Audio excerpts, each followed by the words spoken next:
Assalamualaikum warahmatullahi wabarakatuh. Salam sejahtera untuk kita semua. Perkenalkan, saya Hoirunisa Arnoi, peserta Latsar CPNS 2024 Kemendikbudristek gelombang 2, angkatan 12 dan kelompok 2.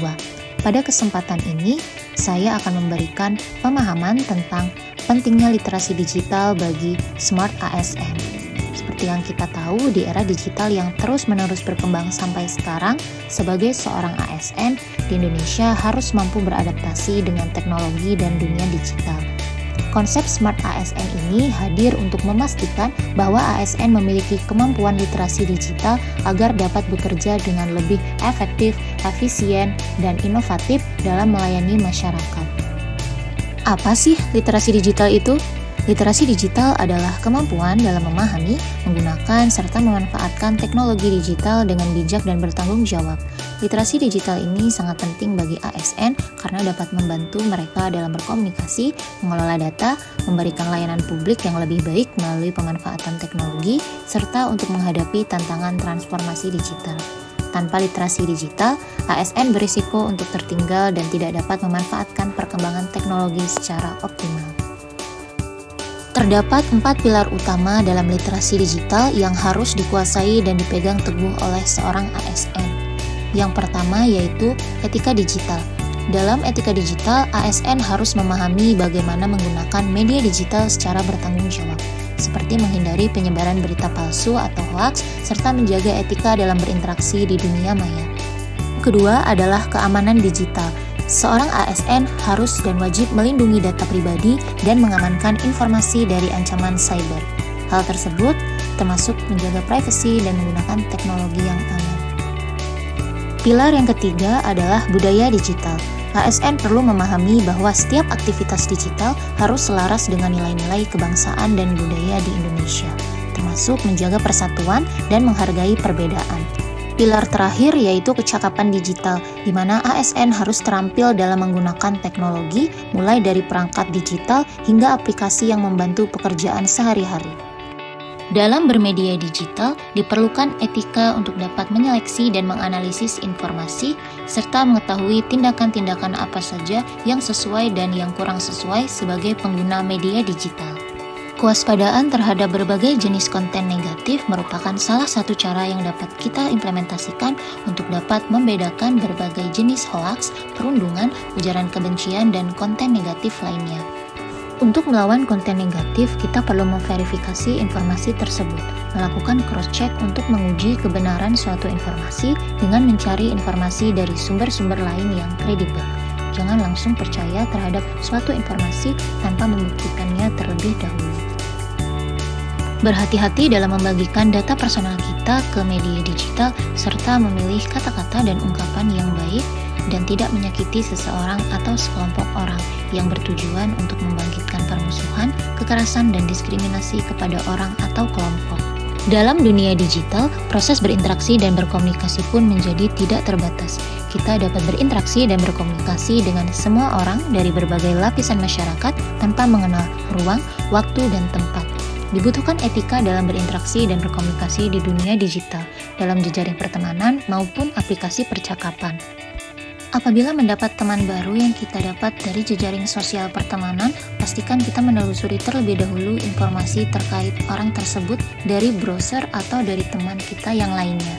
Kemudian, berteman dengan teman yang memiliki minat yang sama dengan kita dan berteman dengan orang yang menggunakan identitas asli, merupakan salah satu cara atau etika dalam berinteraksi di dunia digital dalam jejaring pertemanan.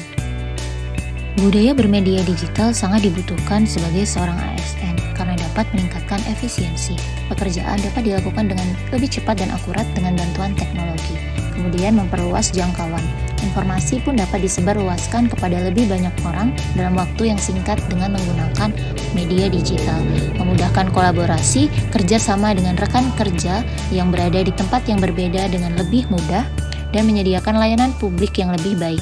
Masyarakat dapat mengakses informasi dengan lebih cepat dan mudah dengan penggunaan media digital dalam kehidupan sehari-hari. Contoh implementasi budaya bermedia digital sebagai seorang ASN dalam dunia pendidikan yaitu dalam melakukan komunikasi efektif, penggunaan email untuk mengirim surat resmi, laporan, dan informasi penting kepada rekan kerja, atasan, atau masyarakat. Memanfaatkan grup chat untuk berdiskusi dengan tim dan berbagi informasi terkini secara tepat, dan menggunakan video conference untuk mengadakan rapat atau pertemuan dengan peserta dari berbagai lokasi. Dalam hal pelayanan publik, membuat website untuk menyediakan informasi yang mudah diakses oleh masyarakat tentang program dan layanan, memanfaatkan media sosial untuk berinteraksi dengan masyarakat, menjawab pertanyaan dan memberikan informasi terkini, serta menggunakan aplikasi mobile untuk memudahkan masyarakat mengakses layanan. Dan pengembangan diri yaitu mengikuti webinar untuk meningkatkan pengetahuan dan keterampilan di bidang teknologi informasi, memanfaatkan sumber belajar online untuk mempelajari hal-hal baru, dan bergabung dengan komunitas online untuk bertukar pikiran dan pengalaman dengan sesama ASN. Proteksi perangkat digital dapat dilakukan dengan berbagai macam cara, mulai dari menggunakan sandi yang kita buat menggunakan kombinasi angka dan huruf agar kata sandi lebih kuat, kemudian memastikan di sekeliling kita tidak ada orang lain ketika akan membuka sandi, menutup layar saat memasukkan kata sandi, dan rutin mengganti kata sandi secara berkala. Berhati-hati dalam bertransaksi di media digital seperti e-commerce, yaitu melalui penipuan harga diskon atau produk yang ditawarkan, identitas pelaku usaha atau konsumen fiktif, serta ketidaksesuaian barang atau produk yang diterima atau yang dipesan. Contoh implementasi dalam proses pembelajaran yaitu dalam pembuatan konten pembelajaran yang menarik, membuat materi pembelajaran dalam bentuk video maupun kuis interaktif yang dapat diunggah ke platform media sosial.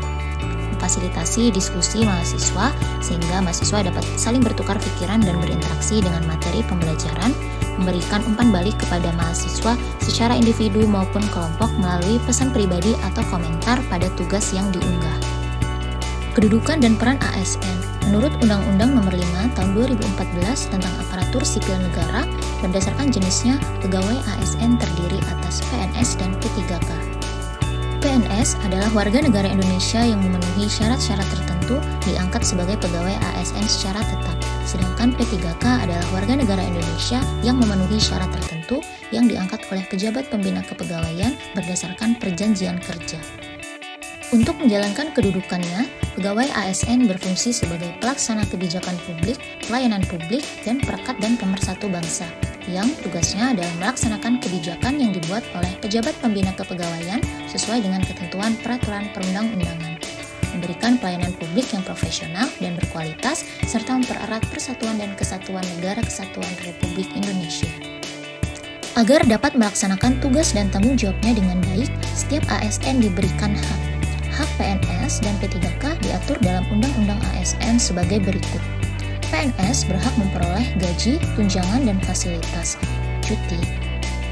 Sebelum mendapatkan hak, kewajiban seorang ASN adalah menjaga persatuan dan kesatuan bangsa, melaksanakan kebijakan yang dirumuskan pejabat pemerintah yang berwenang, mentaati ketentuan peraturan perundang-undangan, melaksanakan tugas kedinasan dengan penuh pengabdian, kejujuran, kesadaran, dan tanggung jawab, serta menunjukkan integritas dan keteladanan dalam sikap, perilaku, ucapan, dan tindakan kepada setiap orang baik di dalam maupun di luar kedinasan. Kode etik dan kode perilaku yang diatur dalam undang-undang ini menjadi acuan bagi para ASN dalam penyelenggaraan birokrasi pemerintah. Adapun fungsi kode etik dan kode perilaku ini yaitu sebagai pedoman, panduan birokrasi publik negara dalam menjalankan tugas dan kewenangan agar tindakannya dinilai baik, serta sebagai standar penilaian sifat, perilaku, dan tindakan birokrasi publik atau aparatur sipil negara dalam menjalankan tugas dan kewenangannya. Penerapan sistem merit dalam pengelolaan ASN mendukung pencapaian tujuan dan sasaran organisasi dan memberikan ruang bagi transparansi, akuntabilitas, objektivitas, dan juga keadilan.